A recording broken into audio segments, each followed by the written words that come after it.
Bonsoir Madame la Ministre, vous avez entendu déjà notre camarade Jean-Sébastien Ferjou qui râle déjà en disant ça va de toute façon être un déficit à nouveau ces prochains JO, on ne parle pas des JO d'été, ça c'est fait, mais ces Jeux Olympiques d'hiver qu'a priori on a gagné puisqu'on est les derniers candidats. Voilà, on est les derniers candidats. Non, on n'était pas les seuls à vouloir les organiser, il y avait la Suisse, il y avait la Suède, mais je crois que leur candidature a été retoquée, c'est bien ça ? Oui, absolument. On a ce bonheur et cette fierté d'avoir été retenu par le CIO comme la seule candidature Alpes 2030 pour entrer maintenant dans cette phase de dialogue ciblé. Il y aura une décision définitive rendue par le CIO au mois de juillet l'année prochaine.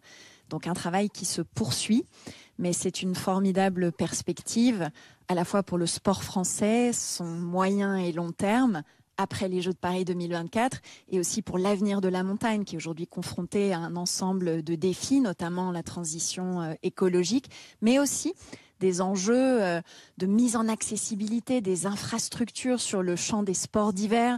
Ça va être une capacité pour la montagne française à bien préparer le futur. C'est aussi une très belle reconnaissance de la capacité de la France à organiser des grands événements. Je crois que le CIO a vu tous ces derniers mois que quand la France s'engage, elle donne tout, elle est là, elle est solide au travail. Et c'est cette confiance-là qui aujourd'hui nous honore. Donc Madame la Ministre, on voit le tweet du président Macron qui salue cette bonne nouvelle. Oui. Après Paris 2024, dans la dernière étape de dialogue, le CIO retient les Alpes françaises pour accueillir les JO d'hiver et les JO paralympiques d'hiver 2030, des jeux innovants, durables, inclusifs, qui vont faire rayonner la France et sa montagne. Je cite le président de la République, quelle fierté. Ça, c'est le président. J'ai un message de Madame Hidalgo qui demande si on sera prêt pour 2030. On sera prêt pour 2030. On a travaillé beaucoup sur cette candidature. Je veux vraiment saluer la mobilisation des deux présidents de région, Laurent Wauquiez, Renaud Muselier, la mobilisation aussi de tout le mouvement sportif, des athlètes, et puis évidemment le soutien, notamment du président de la République, de la première heure sur ce projet-là.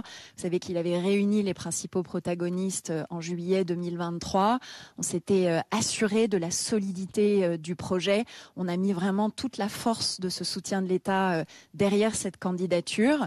Et encore une fois, elle va nous permettre de continuer le travail après les Jeux de Paris 2024 pour faire émerger cette nouvelle référence de grands événements sportifs internationaux qui soient en effet plus responsables, plus utiles, plus durables, plus inclusifs. C'est bien ça le projet que nous portons. On a commencé à marquer des réussites, notamment avec la Coupe du Monde de rugby. On va continuer avec les Jeux de Paris 2024. Et derrière, cet horizon de 2030 est très positif pour les perspectives de moyen et long terme pour le sport français. L'ensemble des personnes qui sont engagées, les bénévoles, les clubs, c'est un élan qu'on donne, une perspective de moyen et long terme qui est très positive. Merci en tout cas d'avoir accepté de répondre à ces quelques questions.